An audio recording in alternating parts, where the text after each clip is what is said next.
সালামু আলাইকুম ওয়া রাহমাতুল্লাহ। বিডি মেজারমেন্টের লেকচার শিটের ক্লাসের উপরে আপনাদেরকে স্বাগত। আজকের ক্লাসটা আমাদের লেকচার শিটের ৩ নাম্বার পেজের উপরে। লেকচার শিটটা যারা সংগ্রহ করছেন তারা ৩ নাম্বার পেজটা খুলে দেখতে পারেন, যেখানে আমরা আলোচনা করব একজন সার্ভেয়ারের প্রয়োজনীয় মালামালের উপরে।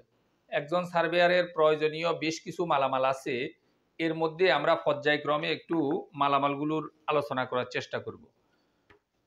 সব মালামালের এখানে আমরা বিস্তারিত একবারে কোনটা দিয়ে কিভাবে কাজ করে এই জিনিসটা আমরা এখানে এক ভিডিওতে যদি বলি তাহলে এটা দীর্ঘ পর্যায়ের ভিডিও হয়ে যাবে। আমাদের প্রত্যেকটা মালামালের উপরে আলাদা আলাদা ভিডিও আছে, আপনারা ওখান থেকেও দেখবেন। আমরা এখন সংক্ষিপ্ত আকারে মালামালগুলোর পরিস্থিতি এবং এর কাজের বৈশিষ্ট্য সম্পর্কে একটু আলোচনা করব। ১ নম্বর মালামালের নাম হলো গান্টা চেইন বা শিকল। গান্টা চেইন বা গান্টা শিকল আপাত দৃষ্টিতে দেখতে এরকম।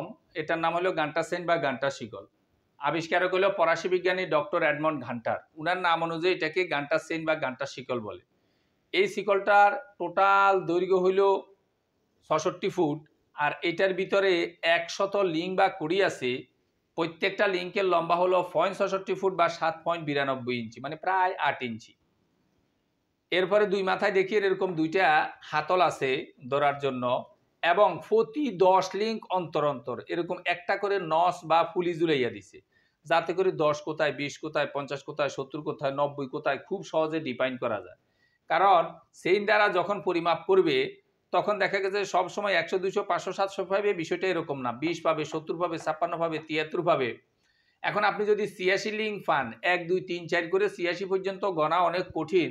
তার সাথে একবারে যদি ৮০ কোথায় পৌঁছে যাইতে পারেন, তারপরে ১, ২, ৩, ৪, ৫, ৬ গণা অনেক সহজ। এই জন্য ভিতরে লিঙ্ক বা কড়ি গণনার সুবিধার্থে এরকম একটা করে দেখবেন নস বা ফুলি ঝুলানো আছে, ১০, ২০, ৩০, ৪০, ৫০, ৬০, ৭০, ৮০, ৯০, যাতে খুব সহজে ডিফাইন করা যায়। ২ নাম্বার যন্ত্রটার নাম হলো গান্টার স্কেল। গান্টার স্কেলের গান্টার স্কেলের অরিজিনাল রূপ হলো এরকম। এই গান্টার স্কেল প্রসঙ্গে আমাদের বিস্তারিত ভিডিও আছে, আমরা আজকের ভিডিও ডিসক্রিপশন বক্সও ওই ভিডিওর লিঙ্ক দিয়ে দেব। আপনি আলাদাভাবে এটার পরিমাপ সম্পর্কে বিস্তারিত আপনি জানতে পারবেন। সংক্ষেপে একটু বোঝার জন্য গান্টার স্কেল আপনি দেখবেন এই দৈর্ঘ্যের দিকে 10টা ঘর আছে, ফস্তের দিকেও এরকম 10টা ঘর আছে। আড়াআড়ি রেখাগুলো দেখবেন সোজা সোজা টানছে, উপরের নিচের রেখাগুলো কোনাকুনি কোনাকুনি করে টানছে। প্রত্যেকটা ঘরের মান হলো 100 লিঙ্ক করে করে, এবং কিনারে যে কোনাকুনি গড়গুলো আছে এখান থেকে ১০, ২০, ৩০, ৪০, ৫০, ৬০, ৭০, ৮০, ৯০ করে এরকম পরিমাপটা নেওয়া হয়। ধরেন এই যে ৫৩ নাম্বার দাগ, এই নকশাতে ৫৩ নাম্বার দাগ, এই ৫৩ নাম্বার দাগের উত্তর আইল কত, দক্ষিণ আইল কত, পূর্ব আইল কত, পশ্চিম আইল কত আপনি যদি জানেন, তাহলে ৫৩ নাম্বার দাগে কত শতাংশ জমি আছে এই কথা আপনি বলতে পারবেন। এই জন্য এটাকে ৫৩ নাম্বার দাগকে কাটা কম্পাস দিয়ে ধরে এরপরে কাটা কম্পাসটা যখন গান্টার স্কেলের উপর রাখা হয় তখন গান্টার স্কেলে এটার পরিমাণটা বলে দিতে পারে যে কত লিঙ্ক, কত ফুট, কত হাত, কত গজ, কত মিটার ইত্যাদি ভাবে আপনি বের করতে পারবেন। তাহলে এই গান্টার স্কেলটা মনে রাখবেন নকশা থেকে জমি মাপার জন্য ব্যবহার করা হয়। এরপরে আসেন গুনিয়া স্কেল। একটা গুনিয়া স্কেলের অরিজিনাল রূপ হইল এরকম। গুনিয়ার উপরেও আমাদের বিস্তারিত একটা ভিডিও আছে। গুনিয়ার একবারে প্রত্যেকটা পয়েন্টের আলাদা আলাদা হিসাব, কিভাবে এটা দিয়ে দেখা গেছে যে পরিমাপ করে কোন রেখাগুলো কত, কোন সুতাগুলো কত, যাবতীয় বিষয় বলা আছে। গুনিয়াও নকশা থেকে জমি মাপার কাজে ব্যবহার করা হয়।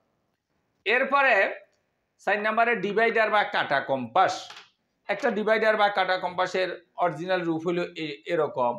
এটা দিয়ে নকশার আইলগুলোকে ধরার জন্য একটা নকশা আছে, নকশা যে এই যে উত্তর আইল, দক্ষিণ আইল, পূর্ব আইল, পশ্চিম আইল এইভাবে ধরার জন্য এই কাটা কম্পাসটা ব্যবহার করে। এটা ধরে পরবর্তীতে এটা গান্টার স্কেলে বসাইয়া, গুনিয়াতে বসাইয়া, অন্য 330 স্কেলের উপর বসাইয়া পরিমাপ বলা যায়। অর্থাৎ নকশা থেকে জমি মাপার কাজে এই ডিভাইডার বা কাটা কম্পাসটা ব্যবহার করা হয়। এরপরে 330 স্কেল। 330 স্কেল একটা আছে যেটার দ্বারা সরাসরি ফুটের মাপ পাওয়া যায়। আপনি যখন গান্টার স্কেল এবং গুনিয়াদি পরিমাপ করবেন সরাসরি আপনি লিঙ্কের মাপ পাইবেন। এগুলি লিঙ্কের মাপে তৈরি করা, এবং প্রত্যেকটা স্কেল মনে রাখবেন 16 ইঞ্চি সমান 1 মাইল হিসেবে তৈরি করা। কিন্তু 330 স্কেলটা এটা ফুটের মাপে তৈরি করা, অর্থাৎ এটা দিয়ে আপনি যখন মাপবেন তখন সরাসরি ফুটের মাপ পাবেন। একটা 330 স্কেলের আকার আকৃতির রূপ হইল এরকম।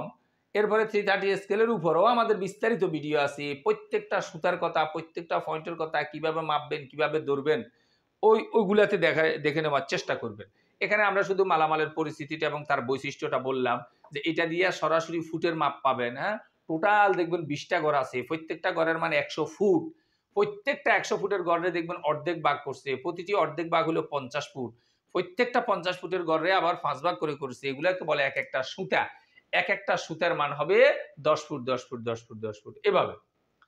এরপরে আরেকটা যন্ত্রপাতি, সেটা হলো ট্রেসিং পেপার, একটা পাতলা কাগজ। নকশার উপর ধরলে নকশার সমস্ত রেখাগুলো দেখা যায়। কি কাজ? নকশাকে ট্রেসিং করার কাজে ব্যবহার করা হয়। কেন ট্রেসিং করবে? ধরেন এই যে এটা যদি একটা কথারে আমাদের 78 নাম্বার দাগ হয়, 78 নাম্বার দাগটা যেভাবে আছে নকশা এভাবে রেখে একা একা এইভাবে মাপা দেখা গেছে যে দুষ্কর, যার কারণে এই ট্রেসিং পেপার, এরকম পাতলা কাগজ যেটা ট্রেসিং পেপার, এই ট্রেসিং পেপারটা অরিজিনাল নকশাতে এভাবে ধরে যখন 78 নাম্বার দাগটা দেখা যাচ্ছে, এখন আমরা পেন্সিলের অগ্রভাগকে সূক্ষ্ম করে তোলাইয়া 78 নাম্বার দাগটা যেভাবে আছে এটাকে আমরা দেখা গেছে যে ঠিক বাইরে এভাবে আমরা ট্রেসিং এর উপর নিয়ে আসলাম। এখন আপনার মাপার সুবিধার্থে এখানে আরো কয়েকটা দাগ দেন, বিভিন্ন ভাগে ভাগ করেন, কাটা কম্পাসের গুঁতো দেন, যাই করেন না কেন আপনি আপনার ট্রেসিং এর উপরে করবেন, তাইলে মূল নকশাটা ভালো এবং অক্ষত রাখা যায়। মূলত মূল নকশাকে ভালো এবং অক্ষত রাখতে সার্ভেয়ারগণ ট্রেসিং পেপার ব্যবহার করে থাকেন। এই জন্য ট্রেসিং পেপারের ব্যবহার হলো এটা। আজকে আমরা এই 5 থেকে 6টা মালামাল প্রসঙ্গে বললাম এবং এর পরিস্থিতি সম্পর্কে, এর ব্যবহার সম্পর্কে যতটা সম্ভব বুঝলেন। পরবর্তীতে আমরা দেখা গেছে যে এই পেজে ধারাবাহিকলি মালামাল প্রসঙ্গে আরও আমরা বিস্তারিত কথা বলবো। আশা করি বিষয়টা বুঝে নিতে পারবেন। কোনো অংশে না বুঝলে আমাদেরকে জিজ্ঞাসা করলে আমরা আবারও জবাব দেওয়ার চেষ্টা করবো ইনশাল্লাহ। ভিডিওটি ভালো লাগলে লাইক, কমেন্ট এবং শেয়ার করবেন। আমাদের ধারাবাহিক ভিডিওগুলো পাওয়ার জন্য চ্যানেলটাকে সাবস্ক্রাইব করবেন। এই আশাবাদ ব্যক্ত রেখে আমাদের আজকের ক্লাসটা এখানে শেষ করছি। আল্লাহ হাফেজ।